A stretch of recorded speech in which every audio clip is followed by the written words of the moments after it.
ಸಮಾಜ ವಿಜ್ಞಾನದ ಕಲಿಕಾ ಸಂಪನ್ಮೂಲಗಳು. ತರಗತಿ 6 ಇತಿಹಾಸ ಪರಿಚಯ. ಈಗಾಗಲೇ ನಾವು ಭಾಗ 1ರಲ್ಲಿ ಇತಿಹಾಸ ಪರಿಚಯದಲ್ಲಿ ಹಲವಾರು ವಿಷಯಗಳನ್ನು ತಿಳ್ಕೊಂಡಿದ್ವಿ. ಅದನ್ನೊಮ್ಮೆ ಮೆಲುಕು ಹಾಕುತ್ತಾ ಮುಂದಿನ ವಿಷಯಗಳನ್ನು ತಿಳ್ಕೊತಾ ಹೋಗೋಣ.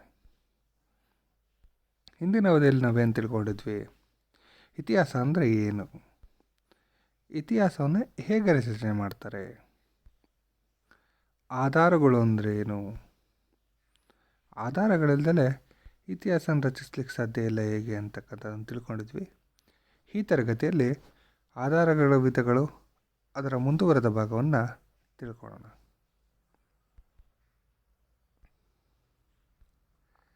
ಮಕ್ಕಳ ಆಧಾರಗಳಲ್ಲಿ 2 ವಿಧಗಳ ಬಗ್ಗೆ ತಿಳ್ಕೊಂಡಿದ್ವಿ.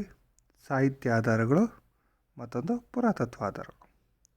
ಸಾಹಿತ್ಯ ಆಧಾರಗಳ ಬಗ್ಗೆ ಈಗ ನೋಡೋದಾದರೆ, ಸಾಹಿತ್ಯ ಆಧಾರಗಳಲ್ಲಿ 2 ವಿಧ. ಒಂದು ಲಿಖಿತ ಸಾಹಿತ್ಯ, ಮತ್ತೊಂದು ಮೌಖಿಕ ಸಾಹಿತ್ಯ. ಲಿಖಿತ ಸಾಹಿತ್ಯ ಅಂದರೆ ಏನು? ಬರವಣಿಗೆ ರೂಪದಲ್ಲಿರ್ತಕ್ಕಂಥದ್ದು. ನಾನು ನಿಮ್ಗೆ ಹೇಳಿದೆ, ಯಾವುದು ಬರವಣಿಗೆ ರೂಪದಲ್ಲಿರ್ತದೋ ಅದನ್ನು ಲಿಖಿತ ದಾಖಲೆಗಳು ಅಂತ ಕರಿತೀವಿ. ಆ ಲಿಖಿತ ದಾಖಲೆಗಳನ್ನೇ ಲಿಖಿತ ಸಾಹಿತ್ಯಗಳು ಅಂತ ಕರಿತೀವಿ. ಅಂಥ ಸಾಹಿತ್ಯ ಆಧಾರಗಳಲ್ಲಿ ಲಿಖಿತ ಸಾಹಿತ್ಯದಲ್ಲಿ ಮತ್ತೆ 2 ವಿಧ ಬರ್ತದೆ. ಒಂದು ದೇಶೀಯ ಸಾಹಿತ್ಯ, ಮತ್ತೊಂದು ವಿದೇಶೀಯ ಸಾಹಿತ್ಯ. ಅಂದರೆ ನಮ್ಮ ಭಾರತ ದೇಶದ ಇತಿಹಾಸಕಾರರು ಅಥವಾ ಸಾಹಿತಿಗಳು ಬರೆದಿರ್ತಕ್ಕಂಥ ಸಾಹಿತ್ಯವನ್ನು ದೇಶೀಯ ಸಾಹಿತ್ಯ ಅಂತಲೂ, ಭಾರತಕ್ಕೆ ಪ್ರವಾಸ ಬಂದಂತಹ ವಿದೇಶಿಯರು ಬರೆದಿರ್ತಕ್ಕಂಥ ದಾಖಲೆಗಳನ್ನು ವಿದೇಶಿ ಸಾಹಿತ್ಯ ಅಂತಲೂ, ಅಥವಾ ಭಾರತವನ್ನು ಕುರಿತು ವಿದೇಶಿಯರು ಬರೆದಿರ್ತಕ್ಕಂಥ ಸಾಹಿತ್ಯಗಳನ್ನು ವಿದೇಶಿಯ ಸಾಹಿತ್ಯ ಅಂತಲೂ ಕರಿತೀವಿ. ಮೌಖಿಕ ಸಾಹಿತ್ಯ ಅಂದರೆ ಬಾಯಿಯಿಂದ ಬಾಯಿಗೆ, ಅಂದರೆ ಒಬ್ಬರಿಂದ ಮತ್ತೊಬ್ಬರಿಗೆ ಹೀಗೆ ಹರಿದು ಬಂದಿರತಕ್ಕಂಥ ಸಾಹಿತ್ಯ. ಅಂಥ ಸಾಹಿತ್ಯಗಳಲ್ಲಿ ಯಾವುವು ಹಲವಾರು ವಿಧಗಳಿವೆ. ಯಾವುವು ಅಂತ ನೋಡೋದಾದರೆ, ಲಾವಣಿಗಳು. ನೀವು ನೋಡ್ತಾ ಬರ್ತೀರ, ಅನಾದಿ ಕಾಲದಿಂದಲೂ ಜನಪದ ಸಾಹಿತ್ಯದಲ್ಲಿ ಬಂದಿರತಕ್ಕಂಥವು ಲಾವಣಿಗಳ ಮೂಲಕ ಆಡ್ಕೊಂಡ್ಬಂದಿದ್ರೆ. ಎಷ್ಟೋ ಹೋರಾಟಗಾರರ ಬಗ್ಗೆ ಲಾವಣಿಗಳಿದ್ದಾವೆ. ಹಲವಾರು ರೀತಿಯ ದಾಖಲೆಗಳ ಲಾವಣಿಗಳ ರೂಪದಲ್ಲಿ ನಮಗೆ ದೊರೆಯುತ್ತವೆ. ಅದೇ ರೀತಿ ಜಾನಪದ ಕಥೆಗಳು. ಜಾನಪದ ಸಾಹಿತ್ಯದಲ್ಲಿ ಕಥೆಗಳ ರೂಪದಲ್ಲೂ ಹಲವಾರು ಅಂಶಗಳನ್ನು ನಾವು ಹೇಳ್ತಾ ಬರ್ತೀವಿ. ಅವುಗಳನ್ನು ನಾವು ಗಮನಿಸ್ಬೋದು. ಮತ್ತೊಂದು ಪ್ರಮುಖವಾದಂತಹದ್ದು ಐತಿಹ್ಯಗಳು. ಐತಿಹ್ಯಗಳು ಅಂದರೆ ಏನು? ಸ್ಥಳೀಯ ಪುರಾಣ ಅಂತ ಕರಿತೀವಿ. ಆ ಸ್ಥಳಕ್ಕೆ ಬಂದಿರತಕ್ಕಂಥ ಹೆಸರು, ಅವೆಲ್ಲವೂ ಐತಿಹ್ಯಗಳು ಅಂತ ಆಗ್ತವೆ. ಮಕ್ಕಳ ದೇಶೀಯ ಸಾಹಿತ್ಯಕ್ಕೆ ಉದಾಹರಣೆಗಳನ್ನು ನೋಡ್ತಾ ಹೋಗೋಣ. ಕೌಟಿಲ್ಯನ ಅರ್ಥಶಾಸ್ತ್ರ. ಇಲ್ಲಿ ನಾವು ಅರ್ಥಶಾಸ್ತ್ರ ಅಂತಕ್ಕಂಥದ್ದು ಹೆಸರು ಕೊಟ್ಟಿರ್ಬೋದು, ಆದರೆ ಕೌಟಿಲ್ಯನ ಅರ್ಥಶಾಸ್ತ್ರ ಒಂದು ರಾಜಕೀಯ ವಿಚಾರಗಳನ್ನು ತಿಳಿಸ್ತಕ್ಕಂಥ ತುಂಬ ಅದ್ಭುತವಾದಂಥ ಕೃತಿ. ಸಾಧ್ಯ ಆದರೆ ಮುಂದೆ ನಿಮ್ಮ ಜೀವನದಲ್ಲಿ ಓದಿ ಮಕ್ಕಳೇ. ಹಾಲನ ಗಾತ ಸಪ್ತಸತಿ, ವಿಶಾಖದತ್ತನ ಮುದ್ರಾ ರಾಕ್ಷಸ, ಇದು ಚಂದ್ರಗುಪ್ತನ ಬಗ್ಗೆ ತಿಳಿಸಿಕೊಡುತ್ತದೆ. ಕಲ್ಹಣನ ರಾಜತರಂಗಿಣಿ. ನಮಗೇನಾದರೂ ಜಮ್ಮು ಕಾಶ್ಮೀರದ ಬಗ್ಗೆ ಏನಾದರೂ ಮಾಹಿತಿ ಸಿಕ್ಕಿದೆ ಅಂದರೆ ಅದು ಕಲ್ಹಣನ ರಾಜತರಂಗಿಣಿಯಲ್ಲಿ ಮಕ್ಕಳೇ. ಮುಂದೆ ಒಂದು ದಿನ ಅವಕಾಶ ಸಿಕ್ಕಿದ್ರೆ ಓದಿ. ವಿದೇಶಿ ಸಾಹಿತ್ಯಕ್ಕೆ ಉದಾಹರಣೆ ಅನ್ನೋದಾದರೆ ನಾವು ಮೆಗಾಸ್ತಾನಿಸನ ಇಂಡಿಕಾ, ಯುವನತ್ಸಂಗನ ಸಿಯುಕಿ. ಯುವನತ್ಸಂಗ ಏನು ಮಾಡ್ತಾನೆ ಹೇಳಿ?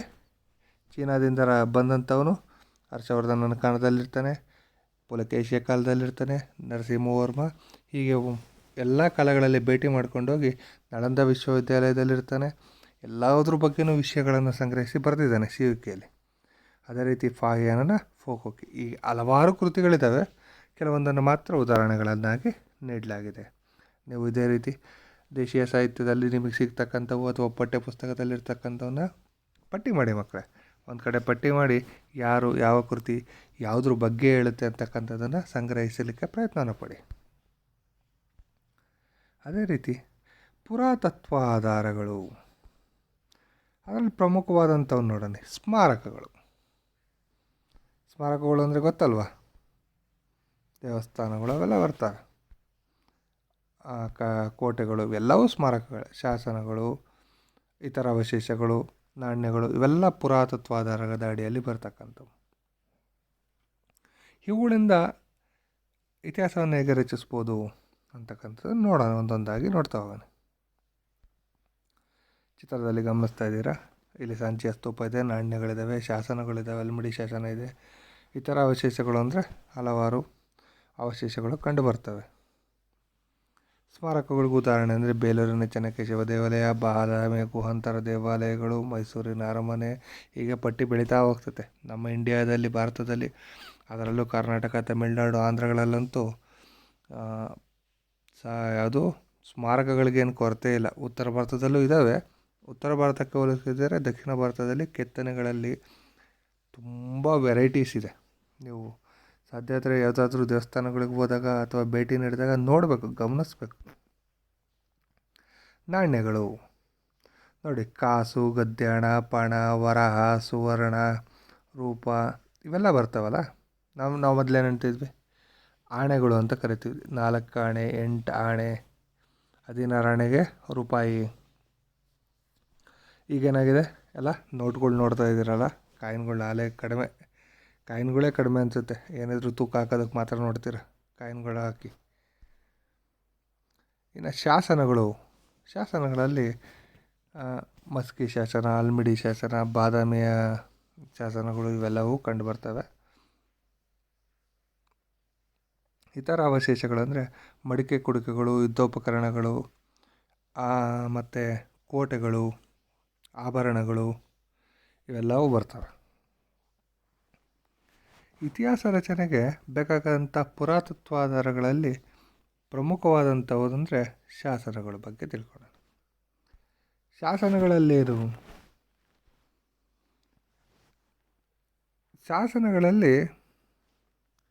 ಪ್ರಮುಖವಾಗಿ ಶಾಸನ ಅಂದ್ರೇನು ಅನ್ನೋದನ್ನು ತಿಳ್ಕೊಬೇಕಿಲ್ಲಿ ಮಕ್ಕಳೇ. ಶಾಸನ ಅಂದ್ರೇನು ಅಂದರೆ ಕಲ್ಲು ಅಥವಾ ತಾಮ್ರದ ಪಟಗಳ ಮೇಲೆ ಕೆತ್ತಲ್ಪಟ್ಟಿರ್ತಕ್ಕಂಥವು ಅಂತ. ಏನು ಹೇಳಿ, ಕಲ್ಲು ಅಥವಾ ತಾಮ್ರಗಳ ಮೇಲೆ ಕೆತ್ತಲ್ಪಟ್ಟಂಥವು. ಕಲ್ಲಿನ ಮೇಲೆ ಕೆತ್ತಲ್ಪಟ್ಟಿರ್ತಕ್ಕಂಥ ಬಂಡೆಗಲ್ಲು ಶಾಸನಗಳು ಅಂತ ಕರಿತೀವಿ. ತಾಮ್ರಪಟ ಶಾಸನಗಳು ಅಂದರೆ ತಾಮ್ರದ ಒಂದು ಬರುತ್ತೆ ಲೇಯರ್, ಅದರ ಮೇಲೆ ಕೆತ್ತಲ್ಪಟ್ಟಂಥವು. ಇದರಲ್ಲಿ ಏನು ನೋಡ್ಬೋದು? ನಾವು ನೋಡ್ತಾ ಹೋದರೆ ಆವತ್ತಿನ ಭಾಷೆಯನ್ನು ತಿಳ್ಕೊಬೋದು. ಅದರಲ್ಲಿ ವಿಷಯ ಇರುತ್ತೆ, ಇವನು ಯಾವುದಕ್ಕೋಸ್ಕರ ಬರೆದಿದ್ದಾರೆ, ಈ ಶಾಸನ ಏನಕ್ಕೋಸ್ಕರ ಹೊಡೆದಿದ್ದಾರೆ, ಇದು ದಾನ ದತ್ತಿ ಕೊಟ್ಟಿರ್ತಕ್ಕಂಥ ಶಾಸನ ಅಥವಾ ಯುದ್ಧ ಗೆದ್ದಿರ್ತಕ್ಕಂಥ ನೆನಪಿಗೆ ಕೆತ್ತಿರ್ತಕ್ಕಂಥ ಶಾಸನನ, ಯಾವುದು ಅಂತಕ್ಕಂಥದ್ದು, ಯಾವ ಶೈಲಿಯಲ್ಲಿದೆ, ಮತ್ತು ಕೆತ್ತಿಸಿದ ರಾಜ ಯಾರು, ಅದರ ಗುಣಮಟ್ಟ ಎಂಥದ್ದು, ಇವೆಲ್ಲವನ್ನು ನೀವು ಶಾಸನಗಳಲ್ಲಿ ನೋಡ್ತಾ ಹೋಗ್ಬೋದು. ಆದರೆ ನಾಣ್ಯಗಳಿಗೆ ಬರೋಣ ಮಕ್ಕಳೇ. ನಾಣ್ಯಗಳಿಗೆ ಬಂದರೆ ನಿಮಗೆ ನಾಣ್ಯಗಳಿಂದ ಹೇಗೆ ಕಂಡುಹಿಡಿಬೋದು ಅನ್ನೋದನ್ನು ಮುಂದೆ ತಿಳ್ಕೊಳ್ಳೋದಕ್ಕೂ ಮುಂಚೆ ನೀವು ಒಂದು ಕೆಲಸ ಮಾಡಿ. ಫಸ್ಟು ನಿಮ್ಮ ಬಳಿ ಇರ್ತಕ್ಕಂತಹ ಯಾವುದಾದ್ರೂ ನಾಣ್ಯ ಆಗ್ಬೋದು, ಅದು ನೋಟ್ ಆಗ್ಬೋದು, ಕಾಯಿನ್ಸ್ ಆಗ್ಬೋದು, ಅಥವಾ ನಿಮ್ಗೆ ಯಾರಾದರೂ ಬೇರೆ ದೇಶದಿಂದ, ದುಬೈಯಿಂದ, ಇಲ್ಲಿಂದ ಯಾರಾದರೂ ಬಂದಿರೋ ಕಾಯಿನ್ ಕೊಟ್ಟು ಎಲ್ಲವೂ ಸಂಗ್ರಹಿಸಿ ಇಟ್ಕೊಂಡಿದ್ದೀರಲ್ಲ, ಓಕೆ, ಅವುಗಳನ್ನು ಒಂದು ಸತಿ ತೆಗೆದು ನೋಡಿ. ಫಸ್ಟು ಏನೇನು ಕಾಣುತ್ತೆ ಅದನ್ನೆಲ್ಲ ಬರೀಲಿಕ್ಕೆ ಪ್ರಯತ್ನ ಪಡಿ.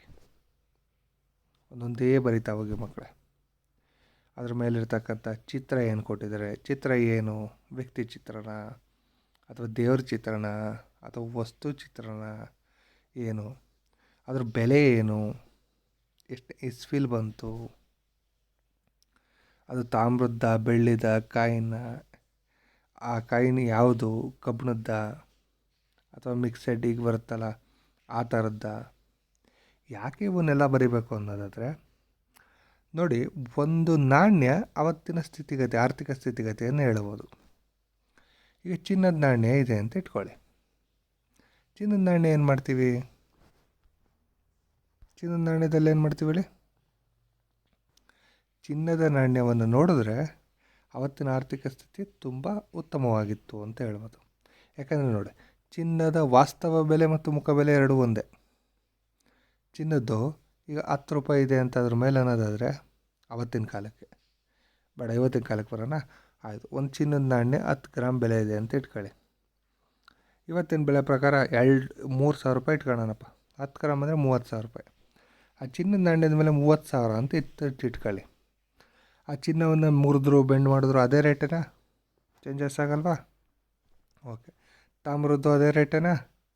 ಅದ್ರ ಮೇಲೆ 10 ಪೈಸೆ ಅಂತ ಇತ್ತು ಅಂದರೆ ಮುರಿದು ಇದು ಮಾಡಿದ್ರೆ ಅದೇ ರೇಟೇನಾ? ಓಕೆ. ಈಗ ನಮ್ಮ 10 ರೂಪಾಯಿ ಕಾಯಿನನ್ನು ತಗೊಳ್ಳಿ, 10 ರೂಪಾಯಿ ಕಾಯಿನನ್ನು ಮುರಿದು ಬಿಟ್ಟು ಕೊಟ್ಟರೆ ತಗೊತಾರ? ಅದೇ ರೇಟಿಗೆ ತಗೊತಾರ? ಅದೇ ಹೇಳೋದು, ಮುಖಬೆಲೆ ಮತ್ತು ವಾಸ್ತವ ಬೆಲೆಗಿರ್ತಕ್ಕಂಥ ವ್ಯತ್ಯಾಸ. ಈಗಿನ ನಾಣ್ಯಗಳ ಮೇಲೆ ಅದರ ಮೇಲಿರ್ತಕ್ಕಂತಹ ವಾಸ್ತವ ಬೆಲೆಗೆ ಬೆಲೆ, ಮುಖಬೆಲೆಗೆ ಬೆಲೆ, ವಾಸ್ತವ ಬೆಲೆಗೆ ಅಲ್ಲ. ಅದೇ ರೀತಿ ನೀವು ನೋಟುಗಳನ್ನು ನೋಡ್ತಾ ಹೋಗಿ ಮಕ್ಕಳೇ. ನಿಮ್ಮ ನೋಟಲ್ಲಿ ನೋಡಿ, ಹಲವಾರು ಐತಿಹಾಸಿಕ ಸ್ಥಳಗಳಿದ್ದಾವೆ, ಹಲವಾರು ಮಂಗಳ ಗ್ರಹಕ್ಕೆ ಹೋಗಿರ್ತಕ್ಕಂಥದ್ದು ಇದೆ. ಅದು 2,000 ರೂಪಾಯಿ ನೋಟಲ್ಲಿ, 500 ರೂಪಾಯಿ ನೋಟ್ ನೋಡಿ, ಎಲ್ಲವೂ ನೋಡ್ತಾ ಹೋಗಿ. ನೋಡ್ತಾ ಹೋದಾಗ ನೀವು ಹಲವಾರು ಅಂಶಗಳನ್ನು ಗಮನಿಸ್ತಾ ಬರ್ತೀರಿ. ಅವತ್ತು ಆಡಳಿತ ಭಾಷೆ ಯಾವುದು, ಏನೇನು ಬರೆದಿದ್ದಾರೆ, ನಮ್ಮ ಕರೆನ್ಸಿಲಿ ಎಷ್ಟು ಬರೆದಿದ್ದಾರೆ, ಭಾಷೆಗಳು ಎಷ್ಟಿದ್ದಾವೆ ಪಟ್ಟಿ ಮಾಡಿ ಮಕ್ಕಳೇ. ಯಾವ್ಯಾವ ಭಾಷೆ ನಿಮಗೆ ಗೊತ್ತಾಗ್ತಾಯಿದೆ ಅದನ್ನು ಟಿಕ್ ಮಾಡಿ, ನೋಟ್ ಮೇಲೆ ಟಿಕ್ ಮಾಡಿಬಿಡಿ. ನಿಮ್ಮ ಎಕ್ಸಸೈಜಲ್ಲಿ ಬರ್ಕೊಂಡು ಟಿಕ್ ಮಾಡಿ. ಏನೇನು ಕಂಡುಹಿಡಿಬೋದು, ಅದರಿಂದ ಏನು ಹೇಳ್ಬೋದು, ನೀವೇ ಒಂದು ಊಹೆ ಮಾಡಿ.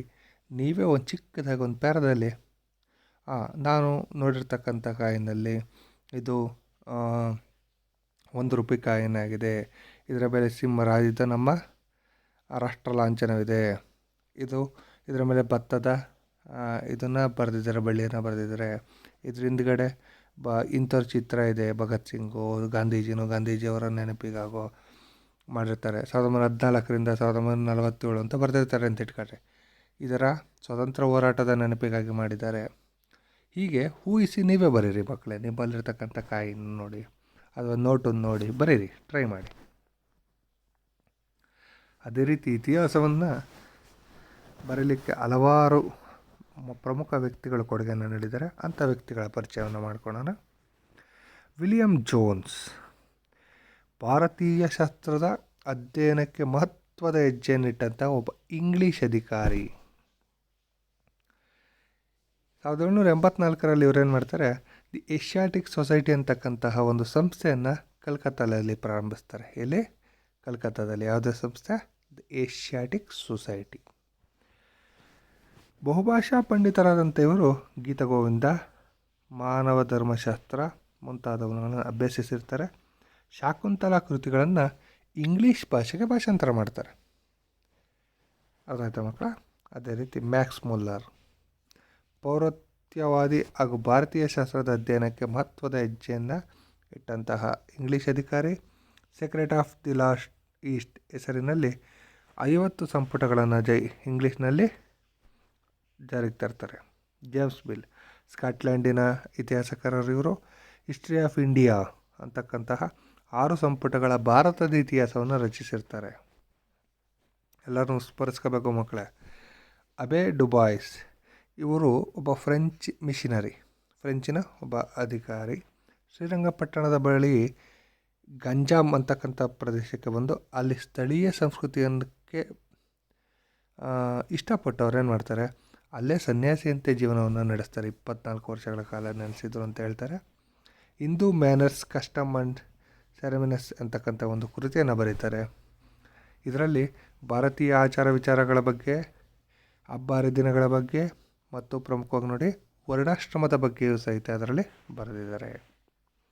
ಅದೇ ರೀತಿ Elphinstone, Colebrookes, Cunningham, Elliot, Dawson ಮುಂತಾದವರು ಭಾರತದ ಚರಿತ್ರೆಯನ್ನು ನಮಗೆ ವಿವಿಧ ಘಟ್ಟಗಳಲ್ಲಿ ಪರಿಚಯಿಸಿದ್ದಾರೆ. ಅದೇ ರೀತಿ Francis Buchanan, colonel Wilks Mackenzie, BL Rice ಪ್ರಮುಖವಾದಂಥವರು, ಪ್ಲೀಟ್ ಮುಂತಾದ ಯುರೋಪಿಯನ್ನರು ಕರ್ನಾಟಕ ಚರಿತ್ರೆಗೆ ಅಮೂಲ್ಯ ಆಧಾರಗಳನ್ನು ಮತ್ತು ಸಮಕಾಲೀನ ಸಂಗತಿಗಳನ್ನು ದೊರಕಿಸುವಲ್ಲಿ ನಮಗೆ ಪ್ರಮುಖ ಪಾತ್ರವನ್ನು ವಹಿಸಿದ್ದಾರೆ. ನೋಡಿ, ಈ ಪಾಠ ಓದ್ತಾ ಹೋದ್ರಿ ನಿಮ್ಮ ಪುಸ್ತಕದಲ್ಲಿ ಹಲವಾರು ಹೊಸ ಶಬ್ದಗಳನ್ನು ನೀವು ನೋಡ್ತೀರಿ. ಅಂಥವುಗಳನ್ನು ಪರಿಚಯ ಮಾಡ್ಕೊಳ್ಳೋಣ ಮಕ್ಕಳೇ. ಜೆಸೂಟ್ ಅಂದರೆ ಏನು ನೋಡಿ. ಇಗ್ನೇಷಿಯಸ್ ಲಯಾಲ ಯಾರು ಅಂತಂದರೆ ಒಬ್ಬ ಕ್ಯಾಥೋಲಿಕ್ ಪಂಥದ ಮರು ಜನ್ಮವನ್ನು ನೀಡಿದಂಥದ್ದು ಕ್ರೈಸ್ತ ಧರ್ಮಕ್ಕೆ. ಆ ಇಗ್ನೇಷಿಯಸ್ ಲಯಾಲ ಅಂತಕ್ಕಂಥವನು ಪ್ಯಾರಿಸ್ನಲ್ಲಿ ಜೀಸಸ್ ಸಂಘ ಅಂತ ಒಂದು ಕಟ್ತಾನೆ. ನಿಮಗೆ ಗೊತ್ತಿರಬೇಕು, ಕ್ಯಾಥೋಲಿಕ್ ಮತ್ತು ಪ್ರೊಟೆಸ್ಟೆಂಟ್ ಅಂತ ಇರ್ತದೆ. ಮತ್ತು ಕ್ಯಾಥೋಲಿಕ್ ಧರ್ಮಕ್ಕೆ ಪುನರ್ಜೀವನವನ್ನು ನೀಡಿದಂಥವನು ಇಗ್ನೇಷಿಯಸ್ ಲಯಾಲ. ಪುರುಷ ಕ್ಯಾಥೋಲಿಕ್ ಪಂಥೀಯ ಧರ್ಮಸ್ಥರ ಸಭೆ ಇದಾಗಿರ್ತದೆ. ಈ ಜೀಸಸ್ ಸಂಘದ ಸದಸ್ಯರುಗಳೇ ಜೆಸೂಟ್ಗಳು. ಇನ್ನು ಮಿಷನರಿಗಳು ಅಂದ್ರೇನು? ಧರ್ಮ ಪ್ರಚಾರಕರು ಅಂತ ಕರಿತೀವಿ. ಅಂದರೆ ವಿದೇಶೀಯದಲ್ಲಿರ್ತಕ್ಕಂತಹ ಕ್ರೈಸ್ತ ಧರ್ಮದ ಪ್ರಚಾರಕ್ಕಾಗಿ ಕಲಿಸಲ್ಪಟ್ಟಂತಹ ಧರ್ಮ ಪ್ರಚಾರಕರು ಇವರೆಲ್ಲ. ಇನ್ನು ಭಾರತೀಯ ಶಾಸ್ತ್ರಕ್ಕೆ ಬಂದರೆ ಭಾರತದ ಇತಿಹಾಸ ಮತ್ತು ಸಂಸ್ಕೃತಿಯನ್ನು ಕುರಿತು ಅಧ್ಯಯನ ನಡೆಸುವಂತಹ ಶಾಸ್ತ್ರ. ಪೌರತ್ಯವಾದಿ ಅಂತಂದರೆ ಪೂರ್ವ ದೇಶಗಳ ಇತಿಹಾಸ, ಸಂಸ್ಕೃತಿ, ಅಧ್ಯಾತ್ಮಗಳ ಬಗ್ಗೆ ಇರ್ತಕ್ಕಂಥವು. ಕೈಪಿಯತ್ತು ಅಂತ ಒಂದು ಪದ ಇದೆ, ಇದು ಪಾರ್ಸಿ ಭಾಷೆದು. ಈ ಮಾತಿಗೆ ಸಮಾಚಾರ ಅಂತ ಕರೀತಾರೆ. ಕೈಪಿಯತ್ತು ಅಂದರೆ ಪಾರ್ಸಿ ಭಾಷೆಯಲ್ಲಿ ಸಮಾಚಾರ ಅಂತ ಕರೀತಾರೆ. ಇನ್ನು ಬಕೈರು ಅಂದರೆ ಆತ್ಮಕಥೆ ಅಥವಾ ಜೀವನ ಚರಿತ್ರೆ, ಜೀವನ ವೃತ್ತಾಂತಗಳು ಅಂತ ಕರೀತಾರೆ. ಮಕ್ಕಳಿಗೆ ಒಂದು ಚಿಕ್ಕ ಮನೆ ಕೆಲಸ. ಏನು ಮನೆ ಕೆಲಸ?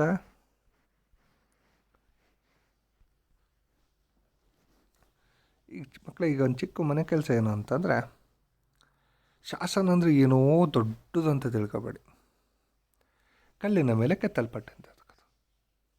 ಮಕ್ಕಳು ನಿಮ್ಮ ಸ್ಕೂಲಿನ ಬೋರ್ಡನ್ನು ನೋಡಿ. ಇನಾಗ್ರೇಷನ್ ಬೋರ್ಡ್ ಇರುತ್ತೆ ಅಥವಾ ಫಲಕ ಅಂತ ಕರಿತೀರಿ. ಫಲಕವನ್ನು ಒಂದು ಸತಿ ಸೂಕ್ಷ್ಮವಾಗಿ ಗಮನಿಸಿದಾಗ ಅದರಲ್ಲಿ ಏನೇನು ಕಾಣುತ್ತೆ ಅಂತಕ್ಕಂಥದ್ದನ್ನು ಊಹಿಸಿ. ಫಾರ್ ಎಕ್ಸಾಂಪಲ್ ನೋಡಿ, ನಮ್ಮ ಸ್ಕೂಲಿಂದ ಒಂದು ಬೋರ್ಡ್ ಹಾಕಿದ್ದೀನಿ. ಆ ಬೋರ್ಡನ್ನು ಮುಂದೆ ಎಲ್ಲಾದರೂ ಸಿಕ್ತು ಅಂತ ಇಟ್ಕೊಳ್ಳಿ. ಆ ಕಟ್ಟಡ ಬಿದ್ದೋಗಿತ್ತು ಅಂತ ಇಟ್ಕೊಳ್ಳಿ. ಅದನ್ನು ಯಾರಾದರೂ ಬಂದು ನೋಡಿದಾಗ ಇದೇನು ಅಂತಂದರೆ, ಈ ಬಿಲ್ಡಿಂಗ್ ಯಾವುದು ಅಂದರೆ ಒಂದು ಸ್ಕೂಲು ಅಂತಕ್ಕಂಥದ್ದು ಗೊತ್ತಾಗ್ತದೆ. ಯಾಕೆ? ಸರ್ಕಾರಿ ಹಿರಿಯ ಪ್ರಾಥಮಿಕ ಶಾಲೆ ಕೌತ್ಮಾನಹಳ್ಳಿ ಅಂತ ಇದೆ. ಅದೇ ರೀತಿ ಇದನ್ನು ಏನಕ್ಕೋಸ್ಕರ ಫಲಕ ಮಾಡಿಸಿದ್ರು ಅಂದರೆ, ಅದನ್ನು ಹೊಸದಾಗಿ ಒಂದು ಕಂಪ್ನಿ ಕಟ್ಕೊಟ್ಟಿದೆ. ಅಂದರೆ ಯಾವ ಕಂಪ್ನಿ ಕಟ್ಕೊಟ್ಟಿತ್ತು, ಏನಕ್ಕೋಸ್ಕರ ಇದು ಮಾಡಿದ್ದೀವಿ. ಆಗ ಅಲ್ಲಿದ್ದಂಥ MLA ಹೆಸರು ಹಾಕ್ಸಿರ್ತಾರೆ, MP ಹೆಸರು ಹಾಕ್ಸಿರ್ತಾರೆ, ಎಲ್ಲರದ್ದು ಹೆಸರುಗಳು ಹಾಕ್ಸಿರ್ತಾರೆ. ಅಧ್ಯಕ್ಷರಿಂದ ಹಿಡಿದು STMC ಸದಸ್ಯರಿಂದ ಎಲ್ಲರದು ಇರುತ್ತೆ ಅಂತ ಇಟ್ಕೊಳ್ಳಿ. ಅದನ್ನು ನೋಡಿ ಆ ಕಟ್ಟಡದ ಮೇಲೆ ಒಂದು ಚಿಕ್ಕದಾದಂತಹ ಒಂದು ಇತಿಹಾಸದ ಘಟನೆಯೇ ಆ ಕಟ್ಟಡದ ಇತಿಹಾಸ ಹೇಗೆ ಬರೀಬೋದು. ಇಂತಹ ಶಾಲೆ ಇಂಥ ಇಸ್ವಿಯಲ್ಲಿ ಪ್ರಾರಂಭ ಆಯಿತು, ಇಂಥವ್ರು ಕಟ್ಸಿದ್ರು, ಇಂಥವ್ರು ಕೊಡುಗೆ ನೀಡಿದ್ರು, ಹಾಗಂತ ಇದ್ದಂತಹ ಸರ್ಕಾರ ಇದು ಕರ್ನಾಟಕ ಸರ್ಕಾರ ಅಂತ ಮೇಲೆ ಹೆಡ್ಡಿಂಗ್ ಇರುತ್ತಲ್ಲ, ಎಲ್ಲದನ್ನು ರಚಿಸ್ಬೋದು ಅಲ್ಲ, ಬರಿಬೋದು. ನೋಡಿ ಮಕ್ಕಳೇ, ನಿಮ್ಮ ಶಾಲೆಯ ಕಟ್ಟಡದ ಇತಿಹಾಸವನ್ನು ಬರೀಲಿಕ್ಕೆ ಟ್ರೈ ಮಾಡಿ.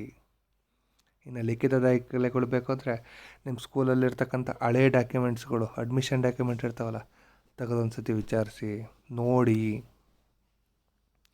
ಅದೇ ರೀತಿ ನಿಮ್ಮ ಊರಿನ ದೇವಸ್ಥಾನಗಳಿಗೆ ಭೇಟಿ ಕೊಡಿ. ನಿಮ್ಮ ಊರಿನ ದೇವಸ್ಥಾನದಲ್ಲಿರ್ತಕ್ಕಂತಹ ದೇವಸ್ಥಾನ ಯಾರ ಕಾಲದಲ್ಲಿ ಕಟ್ಟಿದ್ರು, ಯಾರು ಕಟ್ಸಿದ್ರು, ಯಾಕೆ ಕಟ್ಸಿದ್ರು ವಿಚಾರಿಸಿ ಮಕ್ಕಳೇ. ಅದೇ ರೀತಿ ನಿಮ್ಮಲ್ಲಿರ್ತಕ್ಕಂಥ ಹಳೆಯ ಕಾಲದ ನಾಣ್ಯಗಳನ್ನು ಸಂಗ್ರಹಿಸಿ ಇಟ್ಕೊಳ್ಳಿ. ಯಾವತ್ತೂ ಅಷ್ಟೇ ಒಂದು ಹವ್ಯಾಸವಾಗಿ ಬೆಳೆಸ್ಕೋಬೇಕು ನಾಣ್ಯಗಳ ಸಂಗ್ರಹಣೆಯನ್ನು. ಅರ್ಥ ಆಯ್ತಲ್ಲ? ಹಳೆ ನಾಣ್ಯಗಳು, ಹಳೆ ನೋಟ್ಗಳು, ₹1 ನೋಟ್ ನೋಡೇ ಇಲ್ಲ ಎಷ್ಟೊಂದು ಜನ ಇವತ್ತು. ಹಳೆ ನೋಟ್ಗಳು ಅವೆಲ್ಲ ಸಂಗ್ರಹಿಸಿ ಇಟ್ಕೊಳ್ಳಿ.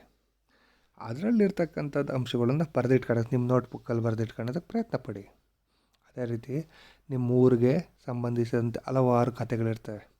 ನಿಮ್ಮ ಹಿರಿಯರನ್ನ, ನಿಮ್ಮ ತಂದೆ ತಾಯಿಗೆ ಗೊತ್ತಿದ್ರೆ ಕೇಳಿ, ಇಲ್ಲ ನಿಮ್ಮ ಅಜ್ಜಿ ತಾತರಿಗೆ ಚೆನ್ನಾಗಿ ಗೊತ್ತಿರ್ತೈತೆ, ಅಜ್ಜಿ ತಾತರನ್ನ ಕೇಳಿ, ಅವ್ರ ಕಡೆಯಿಂದ ಸಂಗ್ರಹಿಸಿ ಬರೆದಿಟ್ಕೊಳ್ಳಿ. ಮಕ್ಕಳೇ, ನಿಮಗೇನಾದರೂ ಹೆಚ್ಚಿನ ಮಾಹಿತಿ ಬೇಕು ಅಂದರೆ, ಶಾಸನ ಅವಶೇಷಗಳ ಬಗ್ಗೆ ಬೇಕು ಅಂದರೆ ಇಲ್ಲೊಂದು QR ಕೋಡ್ ಇದೆ, ಚೆಕ್ ಮಾಡಿ. ಚೌಡಿಕೆ ಅಂತಕ್ಕಂಥದ್ರ ಬಗ್ಗೆ ಇದೆ. ಇನ್ನೂ ಹೆಚ್ಚಿನ ಮಾಹಿತಿ ಬೇಕು ಅಂದರೆ, ವರ್ಕ್ಶೀಟ್ ಅವೆಲ್ಲ ಬೇಕು ಅಂದರೆ ನಮ್ಮ ಬ್ಲಾಗಿನ ಅಡ್ರೆಸ್ ಇದೆ, ಕ್ಲಿಕ್ ಮಾಡಿ ವಿಷಯ ತಿಳ್ಕೊಳ್ಳಿ. ಇದು ನಮ್ಮ ತಂಡ. ನಮ್ಮ ತಂಡಕ್ಕೆ ಯಾವಾಗಲೂ ನಿಮ್ಮ ಬೆಂಬಲ ಇರಲಿ. Thank you.